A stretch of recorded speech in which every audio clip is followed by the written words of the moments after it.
Sir, ಈಗ ದಾವಣಗೆರೆ ಉಪಚುನಾವಣೆಯಲ್ಲಿ ಯಾರು ಗೆಲ್ತಾರೆ ಯಾರು ಸೋಲ್ತಾರೆ ಅಂತ ಯಾರಿಗೂ ಹೇಳೋಕ್ಕಾಗ್ತಿಲ್ಲ. ಅಷ್ಟು ಪ್ರತಿಷ್ಠೆಯ ಚುನಾವಣೆ ಆಗೈತೆ.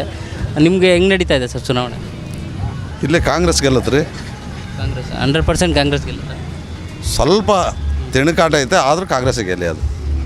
ಈಗ ಸಮರ್ಥಕ್ಕೆ ಟಿಕೆಟ್ ಕೊಟ್ಟ ಮೇಲೆ ಅಲ್ಪಸಂಖ್ಯಾತರ ಮುಖಂಡರೆಲ್ಲ ಬೇಜಾರಾಗಿ ನಮಗೂ ಟಿಕೆಟ್ ಕೊಡಬೇಕು ಅಂತ ಕೇಳಿದರು. ಅದ್ರ ಬೇಸರ ಎಲ್ಲ ಕೆಲವು ಕಡೆ ಎಲ್ಲ ಕೇಳಿ ಬರ್ತಾ ಇದೆ. ಸ್ವಾಭಾವಿಕವಾಗಿ ಟಿಕೆಟ್ ಕೊಟ್ಟಿಲ್ಲ ಅಂದಮೇಲೆ ಅಲ್ಪಸಂಖ್ಯಾತರು ಸ್ವಲ್ಪ ಮನಸ್ಸು ಇದ್ದೇ ಇರುತ್ತೆ, ಆದರೂ ಅದು ಸರಿ ಹೋಗುತ್ತೆ, ಏನು ತೊಂದರೆ ಇಲ್ಲ. ಎಲ್ಲರೂ ಮನವೊಲಿಸ್ತಾರೆ. ಈಗ ಜಮೀರ್ ಅಹ್ಮದ್ ಖಾನ್ ಮಿನಿಸ್ಟ್ರು ಬರಬೇಕು ಅಂತಿದ್ದಾರೆ, ಬರಲಿಲ್ಲ ಅಂದರೆ ಓಟ್ ಹಾಕಲ್ಲ ಅಂತ ಯೂತ್ ವೋಟರ್ಸ್ ಇದ್ದಾರಲ್ಲ ಅವ್ರು ಹೇಳ್ತಿದ್ದಾರೆ. ಜಮೀರ್ ಅಹ್ಮದ್ ಖಾನ್ ಬರಬೇಕು, ಬರಲಿಲ್ಲ ಅಂದರೆ ಹಾಕಲ್ಲ. ಅವರಿಗೆ ಒಂದು ರಾಜ್ಯದ ಜವಾಬ್ದಾರಿ ಕೊಟ್ಟಿದ್ದಾರೆ ಕೇರಳದ್ದು. ಇಲ್ಲಿ ಒಂದು ಉಪಚುನಾವಣೆ ಕರ್ನಾಟಕದಲ್ಲಿ 2 ಇದ್ದಾವೆ.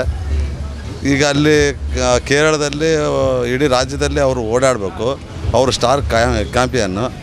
ಅದರಿಂದ ಆಯ್ತಲ್ಲ, ಅಲ್ಲಿ ಹೈಕಮಾಂಡ್ನವರು ಅವ್ರಿಗೆ ಒತ್ತಾಯ ಮಾಡಿ ಕೇರಳಕ್ಕೆ ಕಳಿಸಿದ್ದಾರೆ.